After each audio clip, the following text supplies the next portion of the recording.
I was washed up. My marriage was a disaster. I was one more mistake away from losing my job at the plant.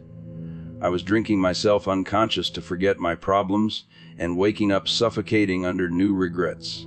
I was hanging on by a thread. One November morning, the thread was cut. I'd passed out on the sofa at home after beginning drinking on Friday evening as soon as work had let out.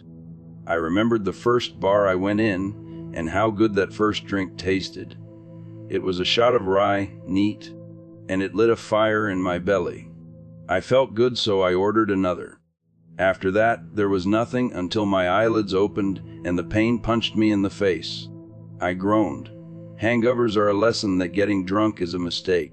I had never been much for learning, but at that moment in time I was all for taking on board the fact I had messed up. I would have done anything not to feel like that again. I would have gone on the wagon. I would have started eating healthy food. I would have even joined a gym. And maybe I would have. Maybe that was the moment my life could have been turned around.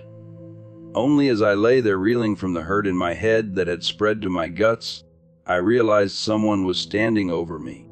I tried to focus, and the blurry shapes rearranged themselves into the love of my life. Mary Lynn had never been a homecoming queen, but she had taken my breath away the first time I saw her. She had been kicking the wheel of her car because it had been flat, and once I'd got the oxygen flowing steady into my lungs again, I had gone over and, real gallant-like, fixed it for her. We were married 12 months later. She was 19. I was 20, which was far too young. I was 29 going on 60 that morning as I squinted up at her.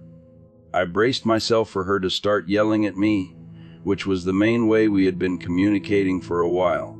Then I saw the tears streaking her makeup. "What is it?" I managed to say and tried to sit up. The pain transferred its attention to a point just behind my eyes. I shed a tear myself and blinked. "Look here," she said and pointed at the TV. The screen showed the inside of a store. It had been trashed real bad. The contents of its shelves were scattered across the floor. Broken glass lay in pools of a murky-looking liquid. A strip lamp hung down, just about attached to the ceiling by a stray wire. And the front window was smashed. A jagged, edged hole had been opened in the middle. Then a newsreader's bland voice told the viewers.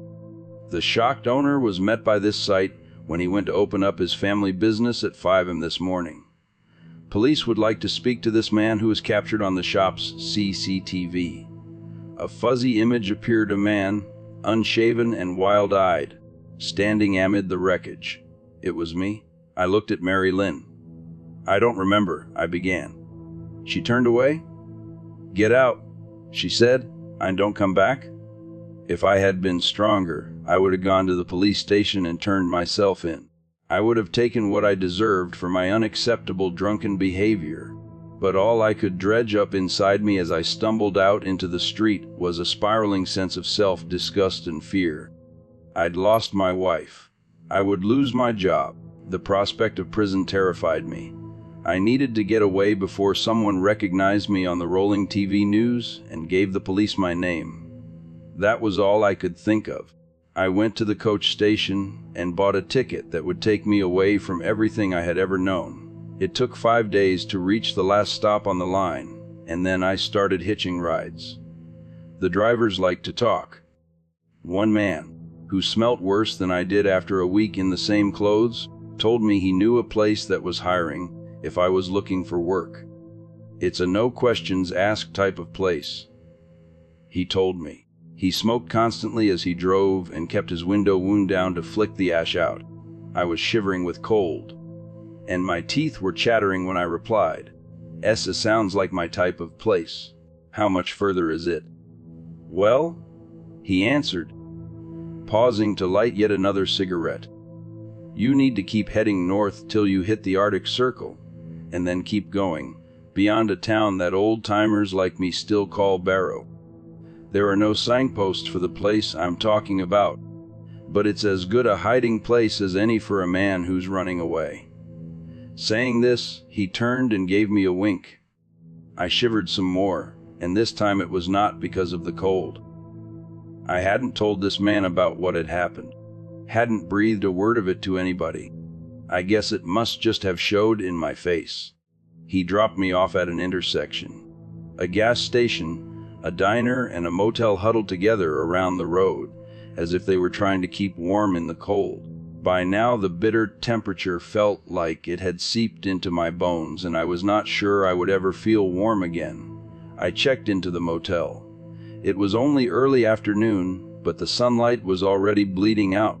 The further north I had traveled, the shorter the days had become. That day had been fleeting, and darkness obscured the distance as I stood looking out of the motel room window. When I had registered using a false name and paid with almost the last of my cash, I had told the motel clerk I was hoping to head to the place north of Barrow that was taking on workers. He'd looked at me with a mix of disgust and sorrow, but had said nothing. The next morning, I was about to head out to the diner for what could be my last meal for a while due to my financial plight, when the clerk said, "There's a big fellow at the diner tucking into a mountain of grits, who works at the place you're looking for, if that's really the path you want to travel." But a man with his feet on the ground would have heard alarm bells at that moment. I merely thanked him and strolled across to the diner. The light and the warmth I felt inside were welcome, and the smell of coffee a lifeline. Most of the tables were empty, but I wandered over to one that was already occupied. Describing someone as a big fellow up here was a bit like describing a biker as that fellow in a leather jacket. But I was confident I had found my man. He must have been close to 7 foot tall. His face showed years of hard living. His head was shaved, and he had a single crimson tear tattooed beneath his left eye. I asked him, "Do you mind if I join you?" He nodded and continued to shovel his breakfast into his mouth. I put it to him direct what I wanted, and after he had finished eating, he said, "You got that look about you of a man who wants a place to hole up while trouble makes its way by." This made me vow to not play poker with anyone for a long while. A few minutes in my company was clearly all it took to read me. "So, I'll not try and dissuade you," the big fellow went on. "I'm foreman at the warehouse. If you want a job, I am willing to give you a chance. You can want to ride out with me." "Mighty grateful," I said, and followed him out to his truck.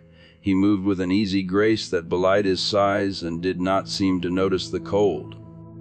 A few minutes in the wind, which had got up while we were in the diner, was enough to make me feel physically sick. My hands shook so bad as I tried to do up my seatbelt that I gave up. Observing this, the big fellow grinned. "There's an old fur-lined coat in the office at the warehouse. If it's not got up and walked out due to all the fleas living in it, you can borrow it." I smiled. I was so cold my face muscles were locking up, so it probably looked like a grimace. The big fellow kept grinning and started the engine. We drove through the darkness. There was a brief interlude of daylight, and the landscape it revealed was bleached of features. This was a barren, snow-covered land. Darkness soon returned, and the big fellow turned the headlights onto full beam. After long hours, lights came into view in the distance. As we came closer, I saw they were coming from a building. It was vast. The lights were fixed into the ground and ran the length of the building as far as I could see. There was nothing comfortable or welcoming about this display. We rattled to a stop in front of the building, and the big fellow turned to me. "Follow me," he said. Reluctantly, I left the shelter of the truck. The wind of earlier had dropped, and there was a captivating stillness. The air was freezing. I could feel it biting into my skin. This was no time to be hanging around. I hurried after the big fellow as fast as I could. He was punching a combination into a keypad by a door, and I did not want to be left outside. The door opened, and he let me pass, then pulled the door locked behind us. We entered an open, well-lit space that ran around 3/4 of the length of the building, I estimated. Stacks of containers stood here and there. There were no other people around, and as I kept pace with the big fellow, our footsteps were the only sound. At the end of the open space, we reached a partition wall. He punched in another code by another door and stepped through. A series of small rooms lay on either side of a narrow corridor. "That's my office," the big fellow said, pointing at one of the doors. A window opened out onto the corridor, and I could see a desk and chair, folders, books, and drawers. No sign of a laptop or other electronic devices. A whiteboard was covered in writing divided into columns by hand-drawn lines. I was about to ask what exactly it was they did at the warehouse, then remembered what the man who had first told me about this place had said. It's a no-questions-asked type of place. And the big fellow had not asked my name, had not asked for a social security number, anything. I figured I needed to return the favor if I wanted to work there. That did not stop me wondering, of course, and I almost immediately thought there must be something illegal happening. We had reached a small room with a fold-up bed and a couple of bare shelves.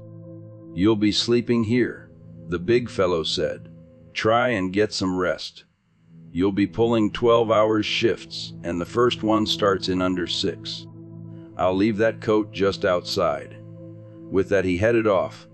I lay on the bed and did not think I would get a moment's sleep. My mind was racing about exactly what shady things were taking place. Was I at a distribution hub for hard drugs? Or maybe their stock in trade was illegal weapons? Or chemicals sold in bulk, and in no way approved by the FDA? Whatever was going on, the location meant there would be no prying eyes. It felt to me, though, as if the warehouse was locked up for the winter.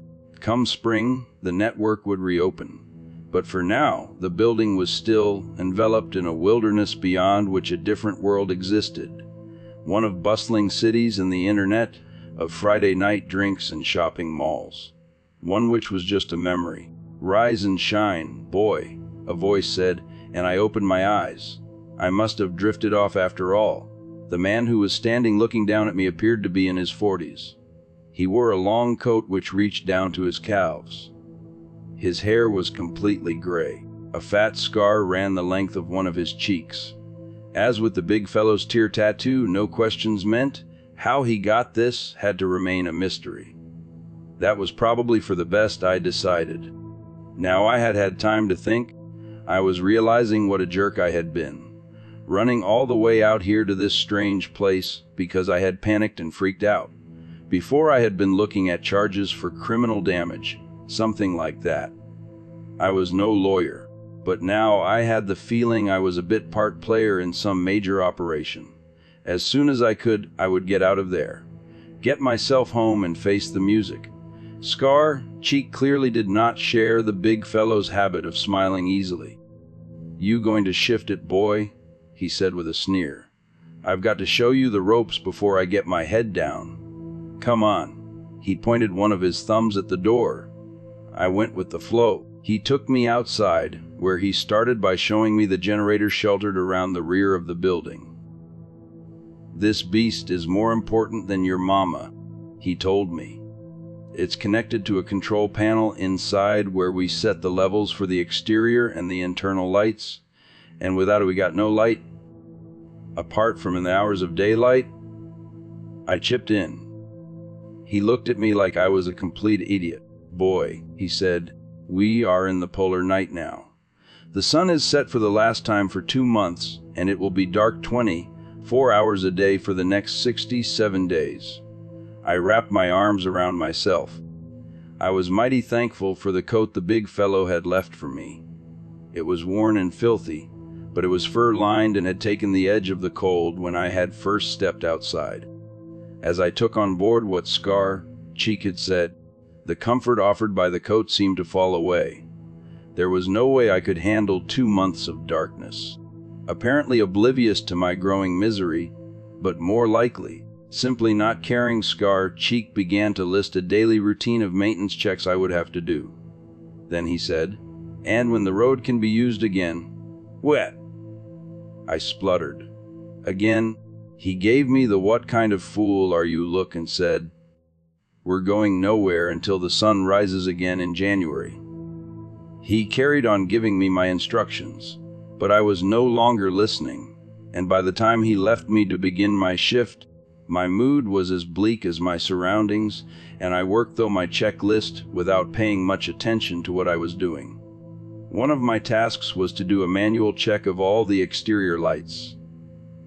I stepped outside to be met by the glare of the lights. They showed the face of the building in all its grimness and reached out for dozens of feet across the empty, snow-covered ground, illuminating nothing. I began to trudge around the building. I started off by trying to walk with the wind at my back, but soon abandoned that. The way the wind swirled meant my face kept being exposed no which way I turned. It was cruel. After what felt like an age of this punishment, I had almost completed my circuit of the building and was getting up the courage to take a hand out of my coat pocket to enter the door security code, when I thought I noticed a movement in the distance. There was something out there, skirting the edges of the lights? Yes. I caught sight of a silhouette, a shape moving rapidly on all fours. It must, I guessed, have been a wolf, or maybe a bear. I had no idea what kind of creatures lived in this bleak and freezing wilderness. Mean ones? I decided, and not ones I wanted a close encounter with. I turned to the keypad and hurriedly punched the code in. Back inside, I was working through the rest of the list when the big fellow walked up. I noticed he had a holster on his belt and wondered why anyone would be carrying out here. Once more, though, no questions won the day. He smiled at me and said, "Glad to see you doing such a great job." "Sure," I said morosely, "though I wish you'd told me I would be stuck here for months." He smiled. "You will make a good wage while you're here," he said. "And with no channels to communicate with the outside world, there will be no one hassling us. I would have thought that suited you just fine." "Yeah," I replied. "We're living the dream, the three of us, and whatever it was I saw outside."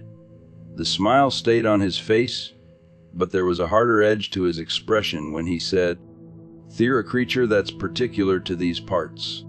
I've only ever seen them from a way off, but even so I would say they are ugly stout bees. They hide from the light and embrace the darkness. Now there is no natural light because of the polar night. They roam freely through the wilderness." I was really not liking the sound of this, so much so that I ditched the no questions approach. "Are they dangerous?" I asked. "Not as dangerous as one of these," the big fellow said and patted his holster. "And now the polar night is set in, you should be properly equipped. Come with me and I'll get you kitted out." "Thank you," I said quietly, uncertainly. A while later, my shift over, I trudged back to my sleeping quarters. I passed Scar Cheek, who was just beginning his shift. "You should have warned me about the creatures," I muttered. A sneer drifted onto his face before he told me, "They won't come near you while the lights are on. And if there's a problem now, well, you can just draw and aim. They are critters and we are men. We are the alphas. You got that, boy?" I glared at him but did not reply. He laughed to himself and added, "Now, me and my best friends are going to check on the generator." Like a desperado in an old cowboy movie, he swept back the sides of his long coat, and I saw the pair of holsters attached to his belt. Then he carried on his way. I was frustrated with the big fellow, and I was really starting to loathe the Scar Cheek, and I was only one day into the polar night. I managed an hour's sleep in total and felt like a total wreck as I started my second shift. I began by checking the exterior lights. Each glowed reassuringly as I walked past them till I reached the last one, which was flickering. I tried to think back to what Scar Cheek had told me I should do if this happened, and drew a blank. He must have run over this while I was feeling sorry for myself and not listening. I tapped the perspex casing of the light with my knuckle and told it not to disrespect me. "I'm the alpha boy," I said. Somehow, my tapping had done the trick and the light went back to emitting a steady beam. Laughing at how low I had sunk, I decided to go and find the big fellow and tell him what had happened. Maybe there was a problem which needed a proper fix. I made my way to the door and was just about to enter the security code to open it, when the faulty light flickered once again, then went out completely. Then the one next to it did the same. "Damn," I said, then stood and watched open-mouthed as one by one all the lights I could see died, leaving me in the dark. And I wasn't alone. There was something moving out there. One of the creatures. I was sure of it, unless it was my imagination. I told myself to focus. All I needed to do was enter the security code, then I could head inside, find the big fellow and Scar Cheek, and one of them would know what to do. Only I couldn't see past the tip of my nose. I would need to do this by touch. Not a problem, I assured myself, and pressed what I thought were the right keys. Nothing happened. I swore under my breath. Turned around. I'd heard a new sound. Snow crunching underfoot. Under paw, I corrected myself, which really did not help. I returned my attention to the keypad. I was shivering badly now, as well as operating blind. I pressed again. There were 5 numbers and then the hash key. Wrong again. I cursed. Hellfire. Tried to enter the code a third time. The sounds behind me were getting louder. There was no denying it. No blaming it on the wind or my imagination. There was something moving in the darkness, and it was heading my way. I placed my fingertips on the keys. They were cold metal, so cold it felt like they were burning my skin. I ran my finger along the keys, ignoring the pain, and counting out where I was, and one by one pressed the numbers, ending with the hash key. There was a click. I turned the handle and the door opened. I exhaled, stepped inside, smiled. The lights were still on in here. I began to run, began to shout. The lights have gone off outside. The big fellow was the first to appear. "Slow down," he said. "What are you saying about the lights?" "Flickered," I gasped. "Went out, then back on, then nothing. All dark." I hadn't seen Scar Cheek come out of his sleeping quarters, but there he was. "What have you done, boy, you idiot?" he snapped. "Nothing," I protested. "They just went off, one by one." The big fellow held up his hands. "Easy there," he said. "It will just be a glitch. Some problem in the system which can be easily fixed." I nodded. That sounded good to me. Problem sorted. Then I remembered. "There was something out there," I said. "It was coming towards me." "Ah, yes, the creatures," the big fellow said. "Let's not worry about them. They will keep to the darkness outside and not try and come in here while the inside lights are on." He smiled his by now familiar smile, and I started to feel better. Then he added, "And of course, because the doors are closed, they can't get in anyway." I stopped feeling relieved. Started panicking again as I tried to remember. Had I closed the door behind me? I swore. "What is it, boy?" Scar Cheek asked. His eyes narrowed. I think I left the door open," I replied. "You heap of worthless junk." Scar Cheek spat these words out, then flicked back his coat and with a lightning quick movement, drew. "I got this," he said, and began to walk in the direction of the door I'd left open. "You go with him," the big fellow said. "Give him back up. I'll be along in a minute." Then he ran towards his office. I did the last thing I wanted to do. I headed back towards the open door and the things waiting in the darkness. I got there to find Scar Cheek standing in front of the open door, both of his sidearms blazing. He was firing out into the darkness, and loving it. "Wee-ha!" he cried when he ran out of ammo, then reloaded and let rip again. I wanted to cover my eyes. I wanted him to stop, but he would not have listened to me. Thankfully, the big fellow caught us up. "That's enough," he yelled when Scar Cheek had once again emptied his chambers. Scar Cheek scowled but did not argue. The big fellow had brought a torch with him, and he moved towards the open door and turned it on. A powerful beam cut through the darkness outside and revealed a hideous scene. Bodies lay across the ground, their blood staining the snow. I realized for the first time that the creatures were not wolves or bears or any animal that I had known existed. Their corpses were around 6 foot long, and they were hairless. Their skin was very pale, but lined with darker veins which protruded. I could see the outline of their ribs as well, the sharp lines of their shoulder blades. They had paws, but no ears or tails. From the way they had fallen after being cut down by Scar Cheek, I could not see their faces. And there was more of them out there, still very much alive. I could make out dark, restless shapes, keeping just out of reach of the torch beam. "You killed them," I whispered, horrified. "I sure did, boy," Scar Cheek replied. "That's what you get for loitering round these parts." Then he turned to the big fellow and said, "Isn't that right?" Instead of agreeing, the big fellow sighed and said, "You hothead. You've done shot up my truck as well. The engine's hold and it'll take a heap of fixing." Then the big fellow sighed again and closed the door. My shoulders slumped in relief, and I managed a small smile. At least now the door was closed. There was no way for the creatures to get in, even if the inside lights failed as well. "Let's go see what the problem is," the big fellow said, and I was happy to follow him. The control panel was on a wall at the far side of the main open space, just before the partitions began.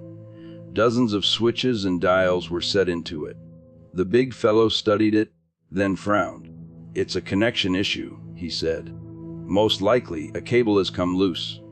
I jumped in with a question laced with hope. "But we can fix it?" "We sure can," he answered. "Once the connection is back, all you need to do to make the lights come back on is flip this here switch."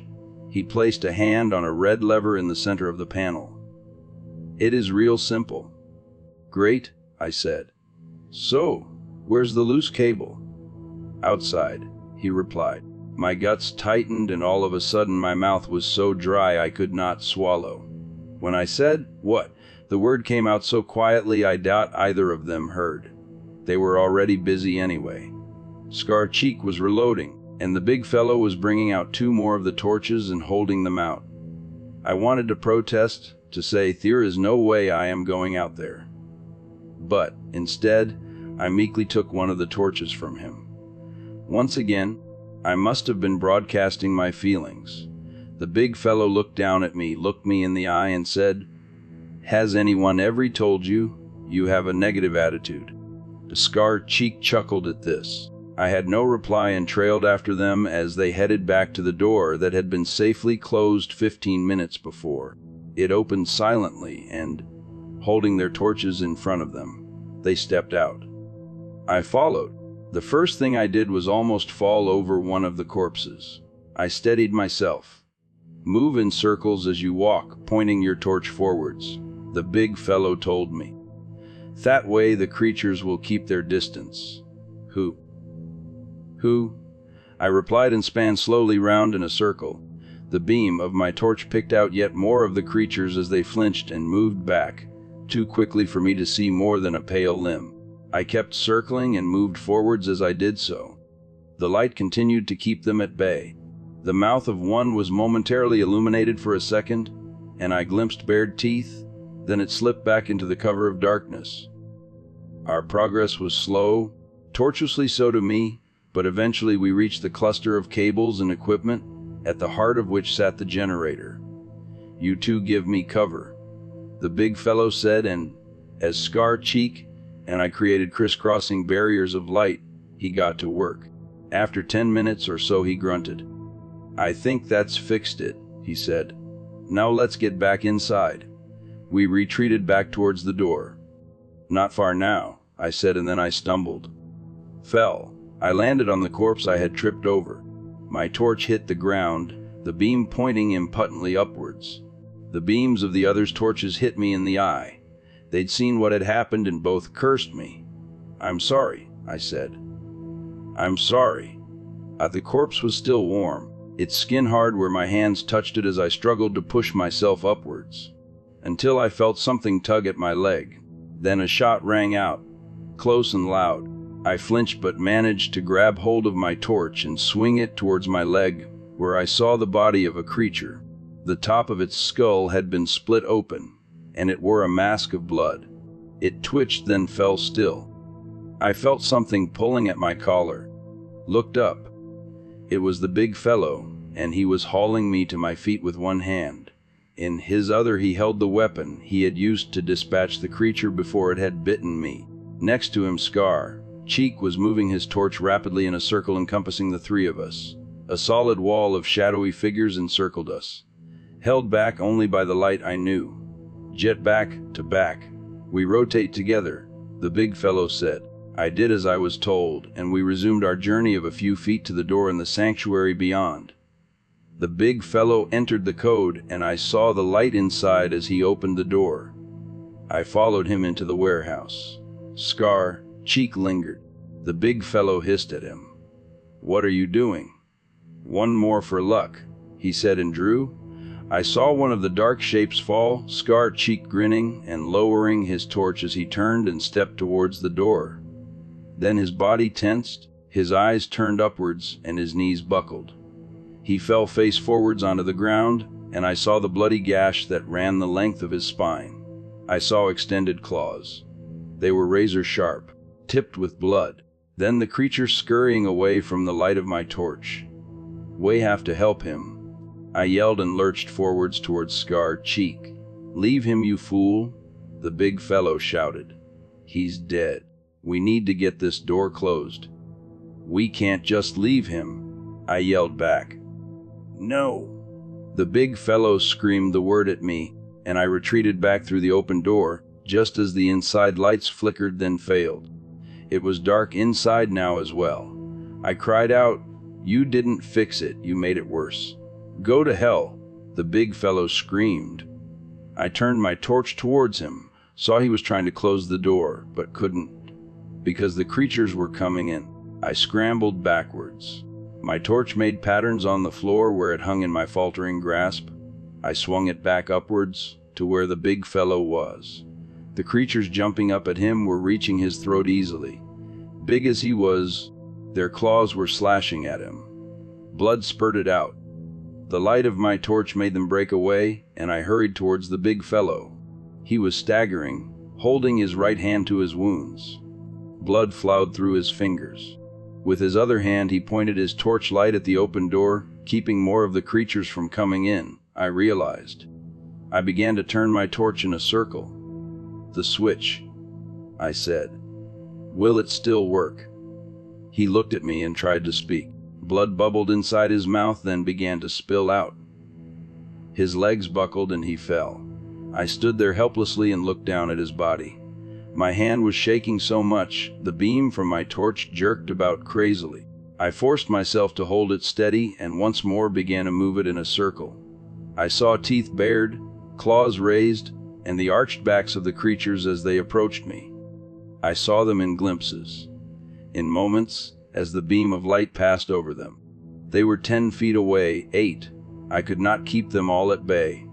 In seconds they would be on me, and I would be dead. Cut to shreds. I turned and ran. The beam played across the floor as I raced towards the control panel. Behind me I could hear them running, bearing down on me.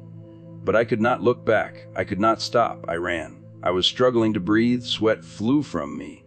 And I ran. I ran for my life. I threw myself at the control panel and, guided by the torchlight, found the switch. If it worked, I had a chance. If it didn't, I was history. These thoughts raced as I grasped the switch and pulled it down. The lights flickered, then burst into life. I turned to look back at the creatures. They were everywhere, hundreds of them, crouched on all fours throughout the warehouse. Their eyes were red and, I realized, helplessly exposed to the glaring light, as they had no eyelids. Their snouts were long and as pale as the rest of their abhorrent bodies, and everywhere their veins stood raised. In the ones nearest me, I swear I could see the blood pulsing in them. They bared their teeth, reared up, but they were raging now at an enemy they could not overcome, the light. And they rushed from the warehouse, scrambling over each other to get out. I waited till the last one had gone, then made my way back to the open door and stepped outside. I could see the lights around the exterior of the building were working again, and the creatures that had come so close to taking my life were almost out of sight. That was 2 weeks ago. It is December the 2nd, and I walk through the deserted warehouse. The the light illuminating my every step, and all I have left to do is think. The polar night ends on January 23rd. The sun will rise. There are still 51 days to go till then. Outside, the darkness waits.